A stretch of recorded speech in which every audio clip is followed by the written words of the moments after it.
ఒకవైపు యుద్ధం జరుగుతుంటే ఆ దేశంపై ఆంక్షలు పెరుగుతుంటే అందరూ ఆ దేశం వెనక్కి తగ్గుతుందని అనుకున్నారు. కానీ ఇరాన్ అందరి అంచనాలను తలకిందు చేసింది. కేవలం 7 నెలల్లోనే ఆ డ్రోన్ ప్రొడక్షన్ ని 10 రెట్లు పెంచేసిన ప్రపంచానికి షాక్ ఇచ్చేసింది. ₹1000 ఖరీదైన ఈ చిన్న డ్రోన్లతో $1,00,000 ఖరీదైన అమెరికా ఆయుధాలను చిత్తు చేస్తుంది. అసలు ఇరాన్ వేసిన ఈ మ్యాథమెటికల్ వార్ ఏంటో ఈ వీడియోలో చూద్దాం. జూన్ 2025లో జరిగిన 12 రోజుల యుద్ధం తర్వాత ఇరాన్ తన వ్యూహాన్ని మార్చుకుంది. కేవలం మిసైల్స్ మీద కాకుండా సులభంగా తయారు చేయగలిగిన కామికాజ్ డ్రోన్స్ మీద ఫోకస్ పెట్టింది. బ్రిగేడియర్ జనరల్ అలీరిజా షేక్ ప్రకటించినట్లుగా గత 7 నెలల్లో డ్రోన్స్ క్రియేషన్ లో రెవల్యూషన్ వచ్చింది.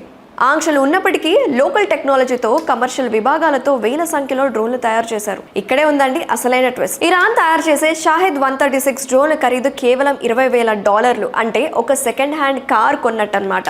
కానీ అమెరికా లేదా ఇజ్రాయెల్ ఈ డ్రోన్ను కూల్చడానికి వాడే ఒక్క ప్యాట్రియాటిక్ మిసైల్ ఖరీదు దాదాపు $4 బిలియన్ అన్నమాట. అంటే సుమారు $33 కోట్ల. ఒకవేళ ఇరాన్ 100 డ్రోన్లు పంపితే వాటిని ఆపడానికి అమెరికా $100 కోట్ల ఖర్చు చేయాలి. ఇది ఇరాన్కు లాభం, కానీ అగ్రరాజ్యానికి అధికంగా నష్టం. యుద్ధం జరుగుతున్నప్పటికీ, రెస్ట్రిక్షన్స్ ఉన్నప్పటికీ ఇరాన్ తన తయారీ సామర్థ్యాన్ని పెంచుకోవడం అగ్రరాజ్యానికి గట్టి సవాలుగా మారింది. ఇరాన్ కేవలం ప్రొడక్షన్ ని పెంచడమే కాదు, ప్రతిరోజు సుమారు 400 షాహిద్ డ్రోన్లు తయారు చేస్తుంది. సుమారు 80,000 డ్రోన్లు ఇప్పటికే ఆపరేషన్ గా ఉన్నాయని అంచనా. యుద్ధం జరుగుతుంటే భారీ ఫ్యాక్టరీలు కూలిపోవచ్చు. అందుకే ఇరాన్ తన తెలివైన పని చేసింది. తాము డ్రోన్స్ తయారీని ఒక్క చోట కాకుండా డీసెంట్రలైజేషన్ చేసింది. అంటే చిన్న చిన్న యూనిట్లతో పార్ట్స్ తయారు చేసి వేరు చోట్ల అసెంబుల్ చేయడం. దీనివల్ల అమెరికా ఎన్ని దాడులు చేసినా డ్రోన్ ఉత్పత్తి ఆగడం లేదు.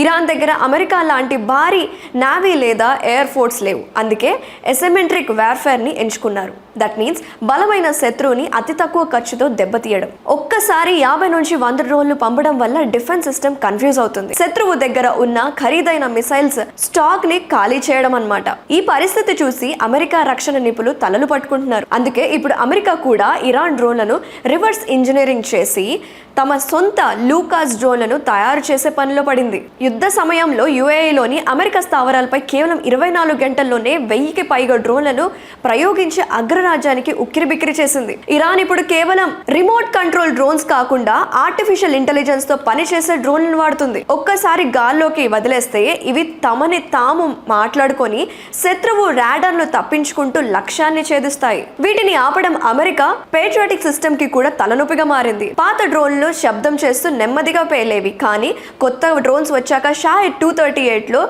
జెట్ ఇంజనీరింగ్ ఉందన్నమాట. ఇది గంటకు 500 నుంచి 600 కిలోమీటర్ల వేగంతో దూసుకెళ్లిపోతుంది. దీనివల్ల శత్రువుకు రియాక్ట్ అయ్యే టైం కూడా దొరకదు. ఇరాన్ తన కొత్త డ్రోన్లు ఒక ప్రత్యేకమైన నలుపు రంగు పెయింట్ వేస్తుంది. ఇది రాడార్ తెల్ల రంగును పేల్చుకుంటుంది.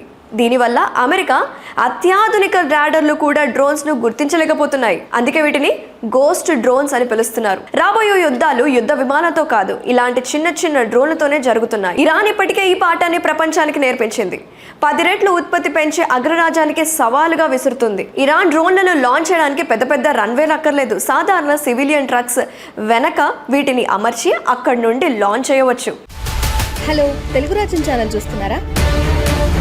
సామాజిక రాజకీయ జీవన చిత్రణే తెలుగు రాజ్యం.